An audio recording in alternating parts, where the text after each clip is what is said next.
NamRA Kachenu, NamRA Kachenu, NamRA Kachenu, NamRA Kachenu, NamRA Kachenu, NamRA Kachenu, NamRA Kachenu, NamRA Kachenu.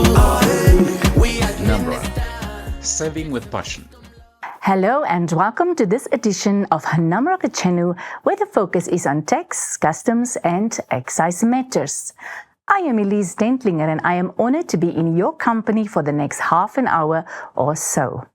In recent developments, Namibia-Zambia border pact, a leap forward in regional trade.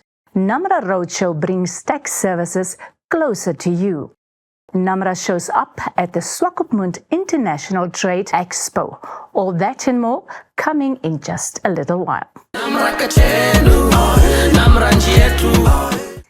In a landmark move, Namibia and Zambia have inked a bilateral agreement to establish a one-stop border post at Katima-Mulilo.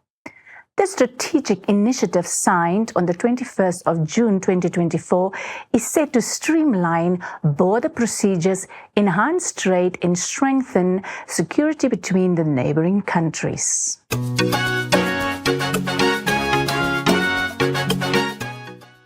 The main aim is to make sure that our economies are not stuck.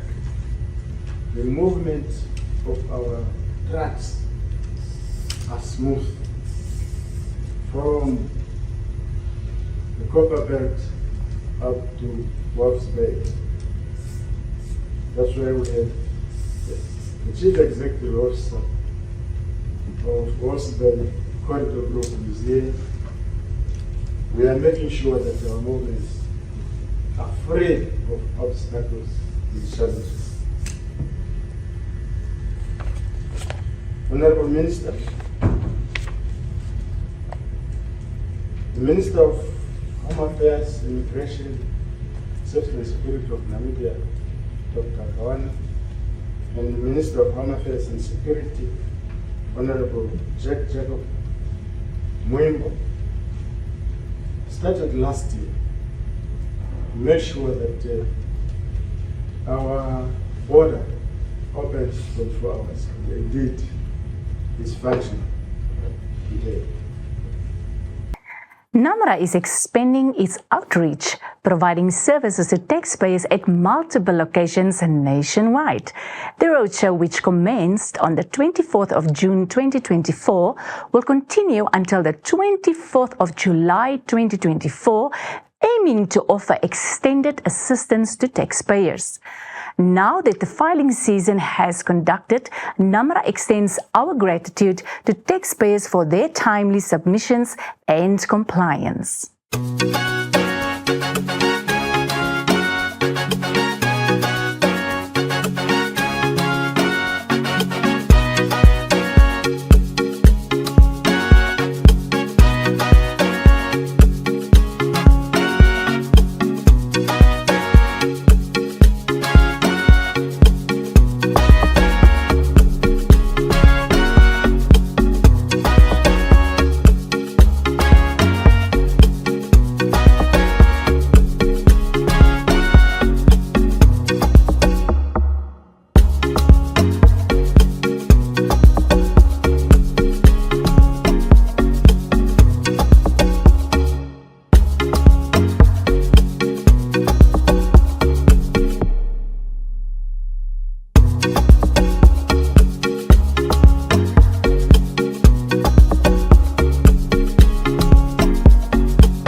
From the 1st to the 6th of July 2024, NamRA participated in the Swakopmund International Trade, a platform where small and medium-sized enterprises showcase their products and services, forge new partnerships, and engage in meaningful trade and investment promotion activities.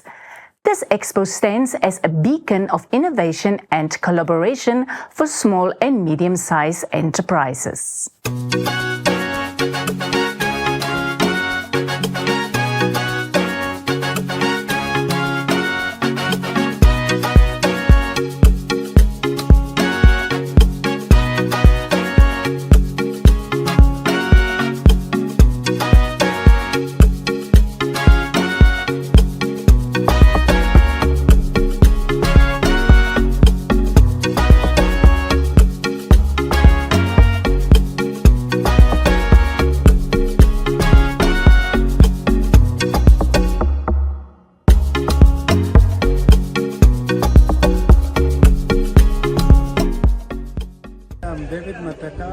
I'm here at Switex, Swakopmund. Please come here and get a good service. NamRA brought everything and I'm here. I got assisted 100%. Proper service. Thank you. Hello guys, this is Bianca Cruz from Swakopmund at Switex. I'm a NamRA stand. I came here to do my annual tax video, so I'm calling everybody to come through and do your tax right here. Thanks.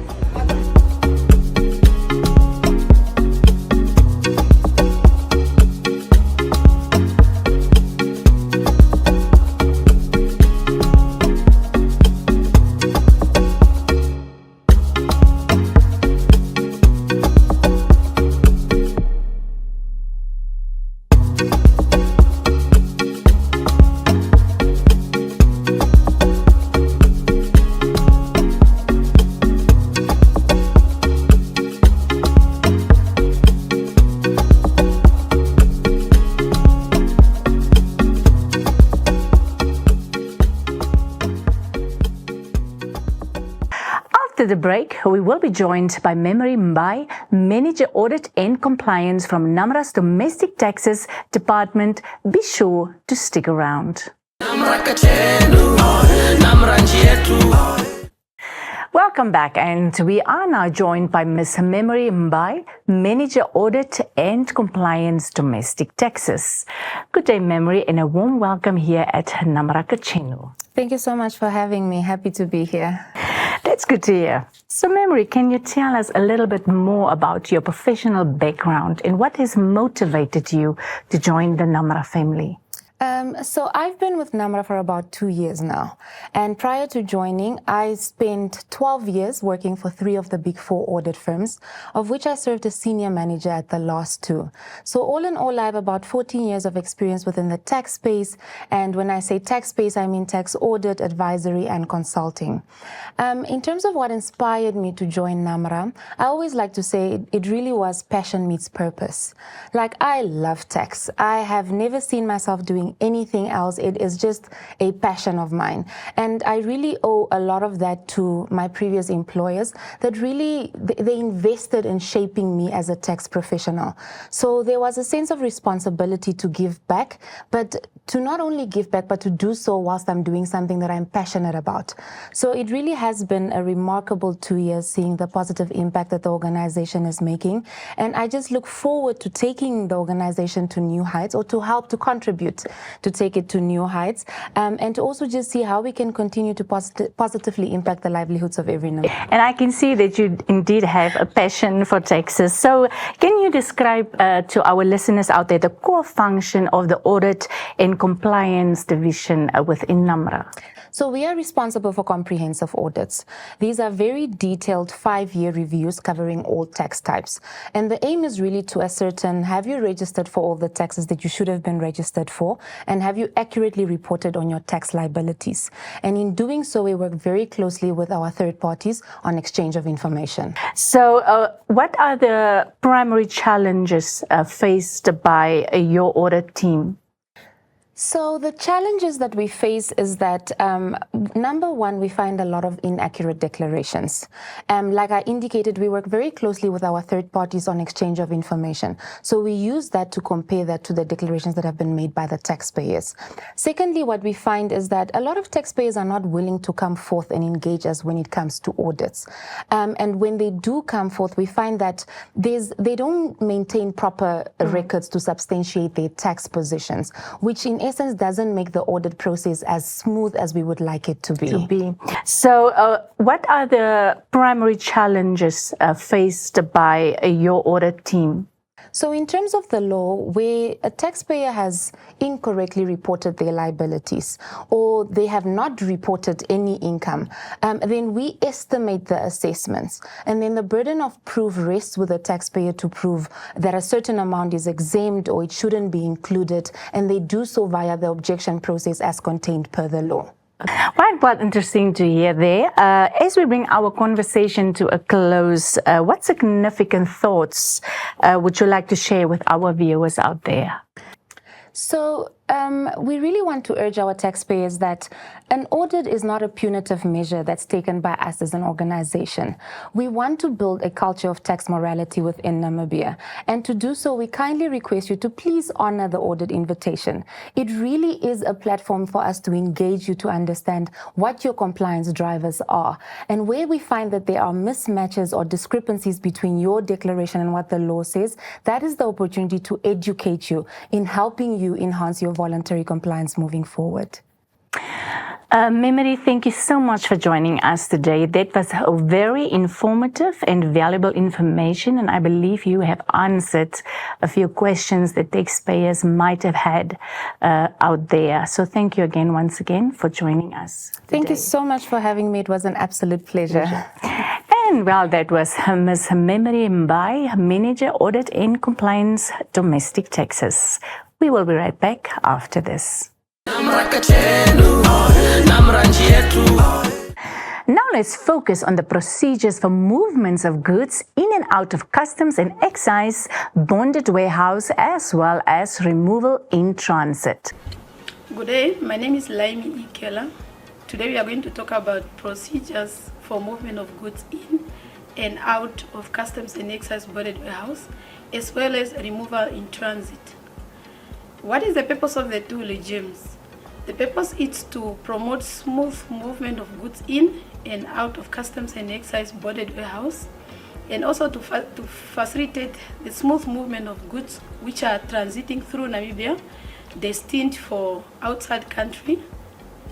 These two regimes are covered under the following legal provisions, which is Section 17 and Section 18 of the Customs and Excise Act number 20 of 1998, and also Section 25 of the Customs and Excise Act number 20 of 1998. Import of goods into customs and excise bonded warehouse.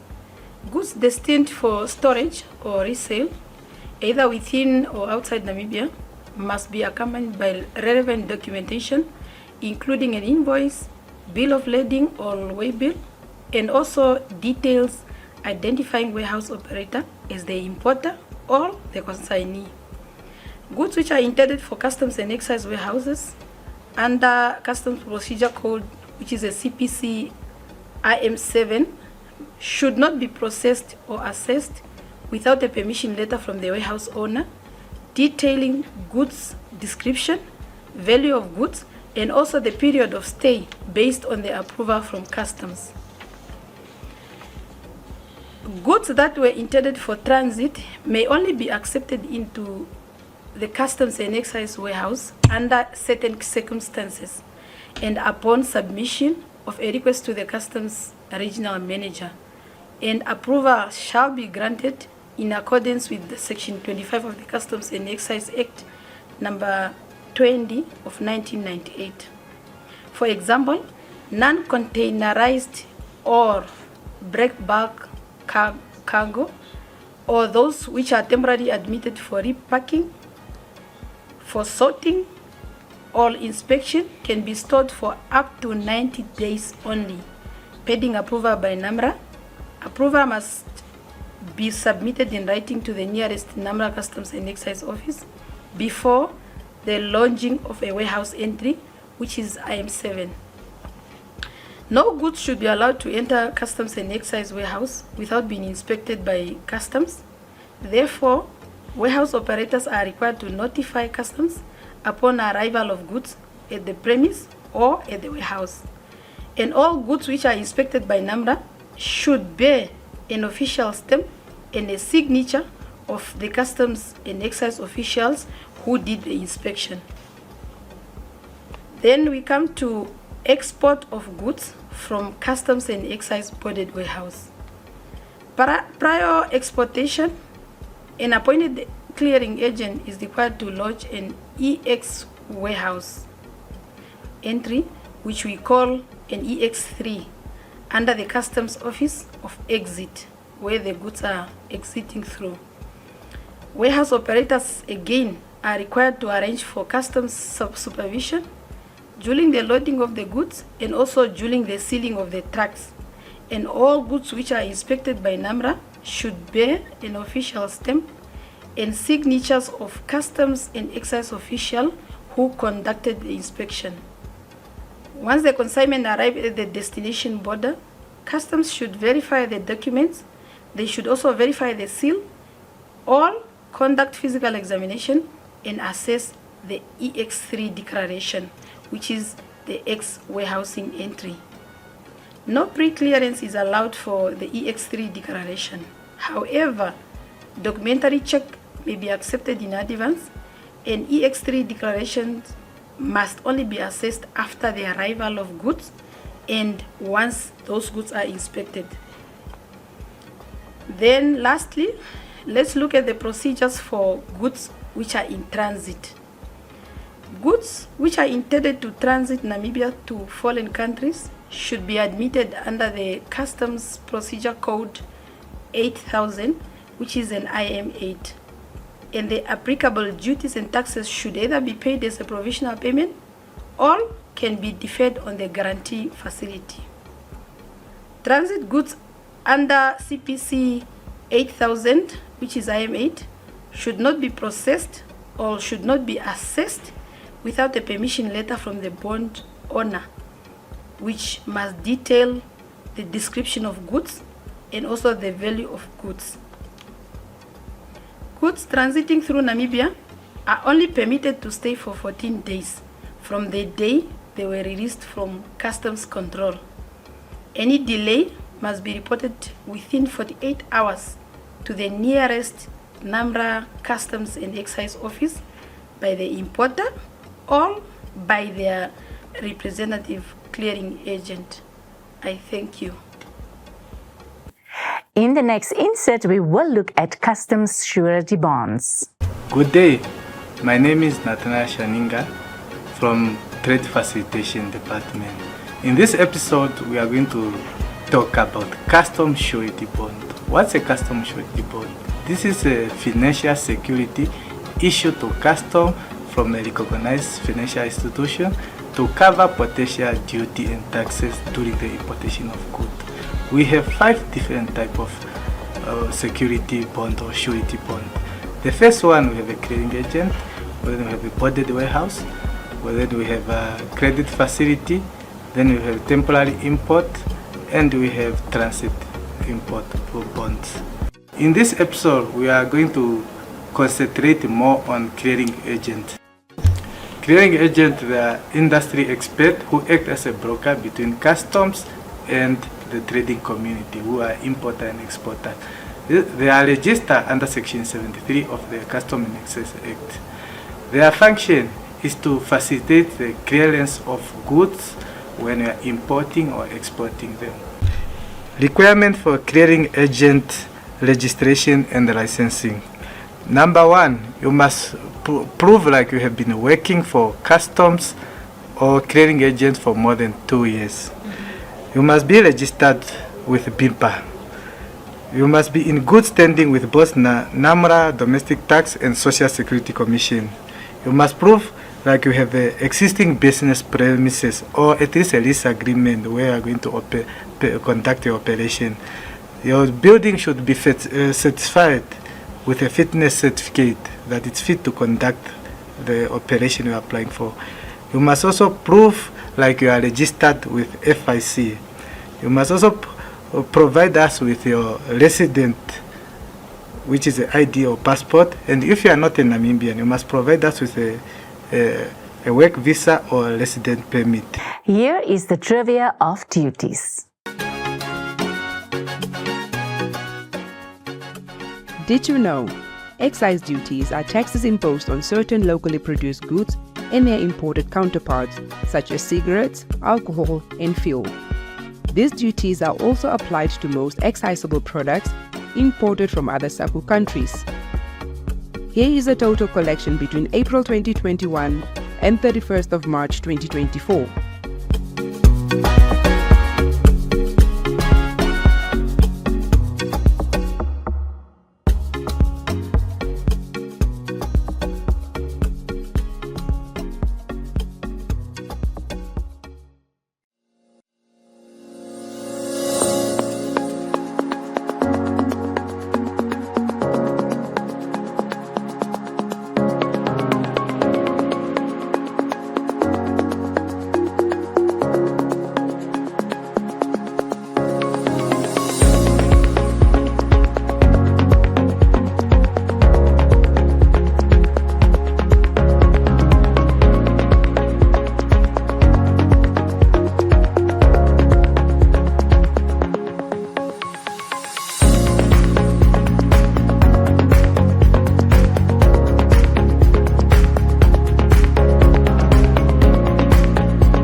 you want to make a payment for tax debt? Here are the available options for payment.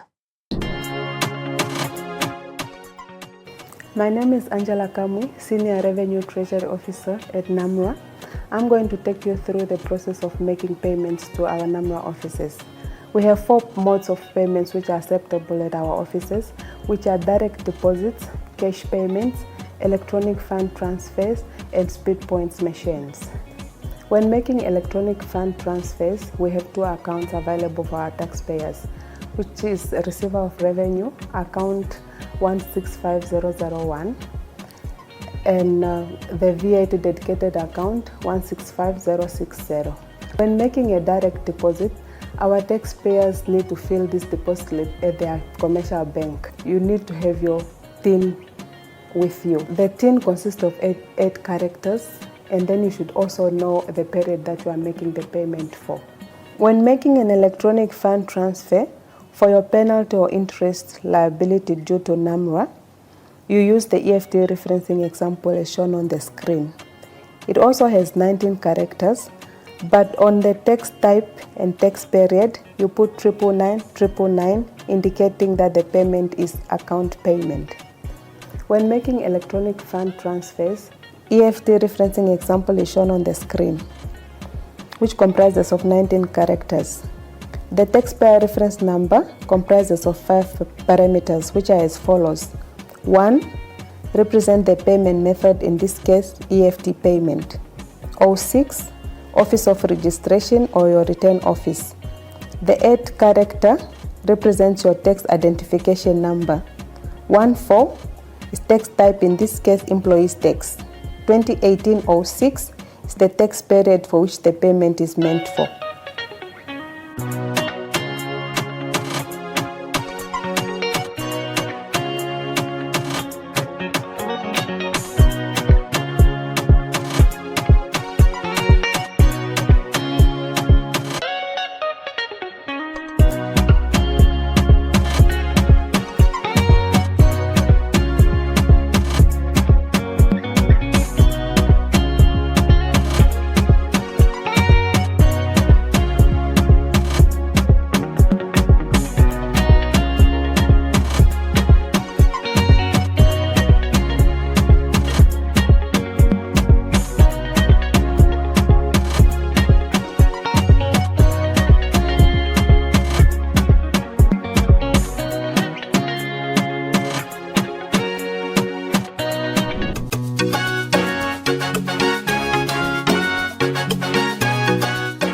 In our previous episode, we asked, what are the procedures for excisable commodities?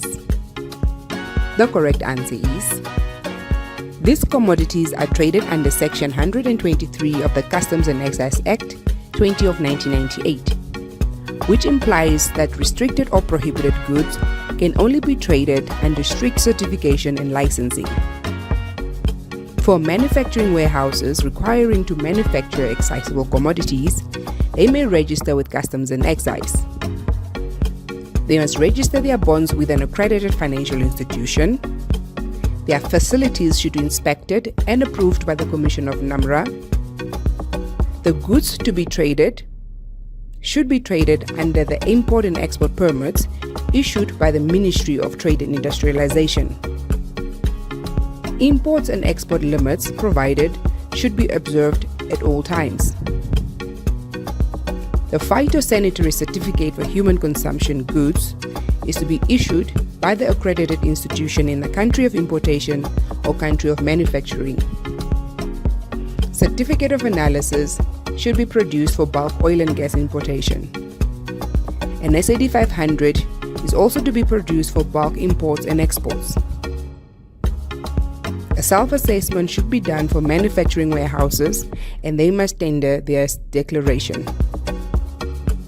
These goods are imported under Rebate 407 for personal use and is applicable for all travelers and all modes of transport.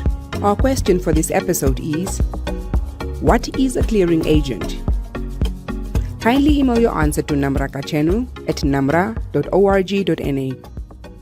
The due date for submission is the 18th of July 2024. The winner will be announced in the next episode. And with that, we conclude this edition of NamRA Kachenu. We trust that the information shared has been both valuable and insightful. Join us again in 2 weeks' time for the latest updates.